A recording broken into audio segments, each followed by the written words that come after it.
Vitamin C. Before we start, if you haven't already, please subscribe to my channel, like this video, comment, share and hit that notification bell to keep updated. Okay, let's get started. Glass of OJ or vitamin C tablets your go-to when the sniffles come? Loading up on this vitamin was a practice spurred by Linus Pauling in the 1970s, a double Nobel laureate and self-proclaimed champion of vitamin C who promoted daily megadoses, the amount in 12 to 24 oranges, as a way to prevent colds and some chronic diseases. Vitamin C, or ascorbic acid, is a water-soluble vitamin. This means that it dissolves in water and is delivered to the body's tissues but is not well stored, so it must be taken daily through food or supplements. Even before its discovery in 1932, nutrition experts recognized that something in citrus fruits could prevent scurvy, a disease that killed as many as 2 million sailors between 1500 and 1800. Vitamin C plays a role in controlling infections and healing wounds, and is a powerful antioxidant that can neutralize harmful free radicals. It is needed to make collagen, a fibrous protein in connective tissue that is weaved throughout various systems in the body: nervous, immune, bone, cartilage, blood, and others.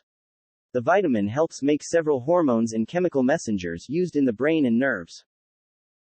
Recommended amounts. The recommended dietary allowance for adults 19 years and older is 90 mg daily for men and 75 mg for women. For pregnancy and lactation, the amount increases to 85 mg and 120 mg daily, respectively. Smoking can deplete vitamin C levels in the body, so an additional 35 mg beyond the RDA is suggested for smokers. The tolerable upper intake level is the maximum daily intake unlikely to cause harmful effects on health. The UL for vitamin C is 2000 mg daily. Taking beyond this amount may promote gastrointestinal distress and diarrhea.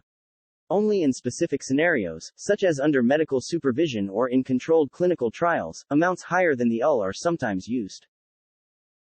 Absorption amp, megadosing.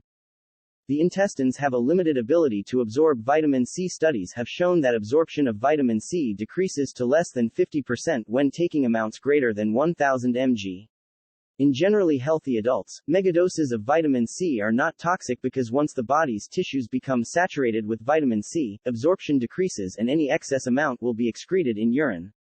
However, adverse effects are possible with intakes greater than 3000 mg daily, including reports of diarrhea, increased formation of kidney stones in those with existing kidney disease or history of stones, increased levels of uric acid, a risk factor for gout, and increased iron absorption and overload in individuals with hemochromatosis, a hereditary condition causing excessive iron in the blood. Absorption does not differ if obtaining the vitamin from food or supplements. Vitamin C is sometimes given as an injection into a vein, intravenous, so higher amounts can directly enter the bloodstream. This is usually only seen in medically monitored settings, such as to improve the quality of life in those with advanced stage cancers or in controlled clinical studies. Though clinical trials have not shown high-dose intravenous vitamin C to produce negative side effects, it should be administered only with close monitoring and avoided in those with kidney disease and hereditary conditions like hemochromatosis and glucose-6-phosphate dehydrogenase. Vitamin C is involved with numerous metabolic reactions in the body, and obtaining the RDA or slightly higher may be protective against certain disease states. However, a health benefit of taking larger amounts has not been found in people who are generally healthy and well-nourished. Cell studies have shown that at very high concentrations, vitamin C can switch roles and act as a tissue-damaging pro-oxidant instead of an antioxidant. Its effects in humans at very high doses well beyond the RDA are unclear, and can lead to increased risk of kidney stones and digestive upset. Health. There is interest in the antioxidant role of vitamin C, as research has found the vitamin to neutralize free radical molecules, which in excess can damage cells. Vitamin C is also involved in the body's immune system by stimulating the activity of white blood cells. Does this translate to protection from certain diseases? Chronic diseases. Although some epidemiological studies that follow large groups of people over time have found a protective effect of higher intakes of vitamin C, from food or supplements, from cardiovascular disease and certain cancers, other studies have not. Randomized controlled trials have not found a benefit of vitamin C supplements on the prevalence of cardiovascular disease or cancer. The inconsistency of the data overall prevents the establishment of a specific vitamin C recommendation above the RDA for these conditions. Age-related vision diseases. Vitamin C has also been theorized to protect from eye diseases like cataracts and macular degeneration. Human studies using vitamin C supplements have not shown a consistent benefit, though there appears to be a strong association between a high daily intake of fruit and vegetables and decreased risk of cataracts. The common colds. Despite being a popular fix, vitamin C's cold-fighting potential hasn't panned out. Reviews of several studies show that megadoses greater than 500 mg daily of supplemental vitamin C have no significant effect on the common cold, but may provide a moderate benefit in decreasing the duration and severity of colds in some groups of people.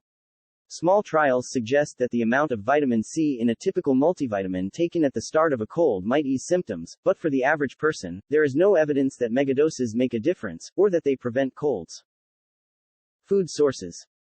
Fruits and vegetables are the best sources of this vitamin. Citrus, oranges, kiwi, lemon, grapefruit, bell peppers, strawberries, tomatoes, cruciferous vegetables, broccoli, Brussels sprouts, cabbage, cauliflower, white potatoes. Signs of deficiency. Vitamin C deficiency is rare in developed countries but may occur with a limited diet that provides less than 10 mg daily for 1 month or longer. In developed countries, situations at greatest risk for deficiency include eating a diet restricted in fruits and vegetables, smoking or long-term exposure to secondhand smoke, and drug and alcohol abuse. The following are the most common signs of a deficiency. Scurvy, the hallmark disease of severe vitamin C deficiency, displays symptoms resulting from loss of collagen that weakens connective tissues. Skin spots caused by bleeding and bruising from broken blood vessels. Swelling or bleeding of gums, and eventual loss of teeth. Hair loss, delayed healing of skin wounds, fatigue, malaise, iron deficiency, anemia due to decreased absorption of non-heme iron. Did you know, vitamin C improves the absorption of non-heme iron, the type of iron found in plant foods such as leafy greens. Drinking a small glass of 100% fruit juice or including a vitamin C-rich food with meals can help boost iron absorption. Vitamin C can be destroyed by heat and light. High heat cooking temperatures or prolonged cook times can break down the vitamin. Because it is water-soluble, the vitamin can also seep into cooking liquid and be lost if the liquids are not eaten. Quick heating methods or using as little water as possible when cooking, such as stir-frying or blanching, can preserve the vitamin. Foods at peak ripeness eaten raw contain the most vitamin C. Medical disclaimer. This content is not intended to be a substitute for professional medical advice, diagnosis or treatment. Please consult with your doctor with any questions that you may have regarding a medical condition. Never disregard professional medical advice or delay in seeking it because of something you watch in this video.